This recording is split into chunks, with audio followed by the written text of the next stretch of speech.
During a Senate Armed Services Committee hearing on October 9th, Senators Tim Kaine and Angus questioned Air Force Chief of Staff nominee General Kenneth Wilsbach about unmanned aerial systems. The discussion focused on how the U.S. plans to defend against emerging drone threats. Watch the full exchange right here. Ukraine's Operation Spider's Web demonstrated how vulnerable Russian aircraft left out in the open would be to UAS attacks.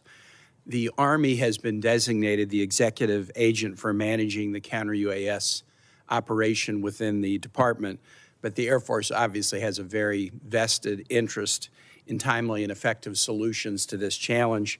And I imagine you're particularly familiar with the challenge because of your assignment at Joint Base Langley, Eustis. So tell the committee how you're thinking about the counter-UAS threat at home and abroad, and what coordination do you expect you'll have with the other stakeholders, including the Army, to deal with the threat?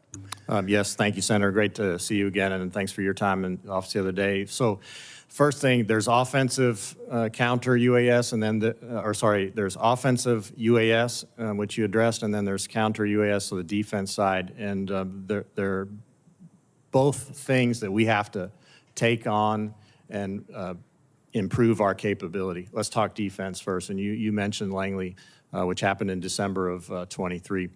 The current defensive systems that we have are not adequate for the current threat. So we actually need to acquire systems that work. It's very complex in the U.S. because it's very easy to shoot these down with kinetic weapons, but you obviously wouldn't want to do that in a city like Hampton, Virginia, because the bullets drop on somebody's home. So that's not, so you have to do this non-kinetically. And so the equipment that we purchase for the states has to work. So that's the defensive side. On the offensive side, it's very difficult, and we're seeing the success that Ukraine is having with these, and it's very difficult to defend against these, and they're seeing success in their battle with the Russians by using these systems, and they're very inexpensive. They're on the right side of the cost curve, and we should invest in that capability.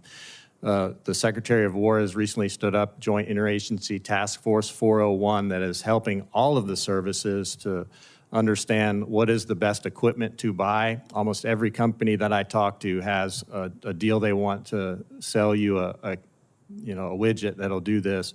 It's very difficult to cut through the wheat and the chaff, and so find the wheat in the chaff, and so that's what they're going to help us with, as well as the authorities. That was another lesson learned that came up during the December 23 at Langley, is the complex rules of engagement and authorities that were available to us at the time didn't allow local us. Law enforcement, FAA, right? I mean the whole Homeland Defense, the FBI, everybody. So yes, so we've got to cut through that and make the rules of engagement and the understanding of the authorities much clearer. So installation. Do you have a sense how far down the road we are in that? Because we've been saying that, yeah, we need to do that. We recognize after Langley, December 23, that we had this authorities problem, especially in domestic airspace, and we need to coordinate. Do you have a sense of how the stakeholder process is going, or how far down the road we are in figuring this out? Well, even since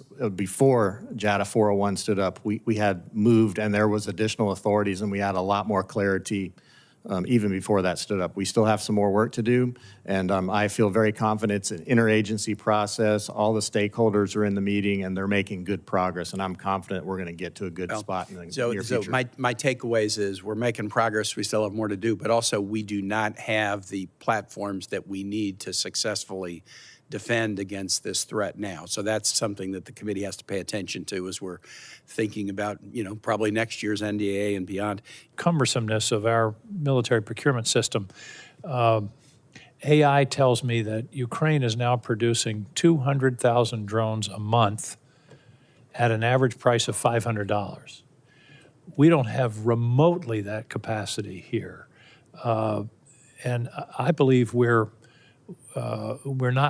missing I think the major lesson of Ukraine, which is the importance of drone warfare.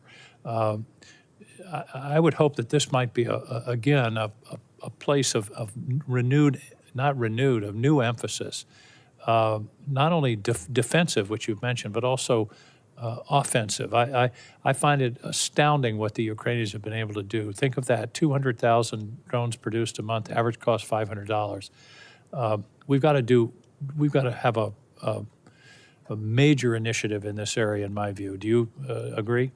I do, Senator, and we've come to the same lessons learned that you have. That this is a tactic that would be useful for us, and it creates massive dilemmas for your adversary because they have to honor those 200,000 a month. They don't know what they're up to. They might have a weapon on them. They might just be a decoy, but they have to honor them, and you end up overwhelming their defenses, and then you eventually get one to the target and you achieve objectives. So we're learning that lesson. And by the way, 3D printing, you can 3D print one-way attack drones at scale. So we should invest in that, I believe. Thank you. For more congressional news, stay tuned to Congress Clips, and thanks for watching.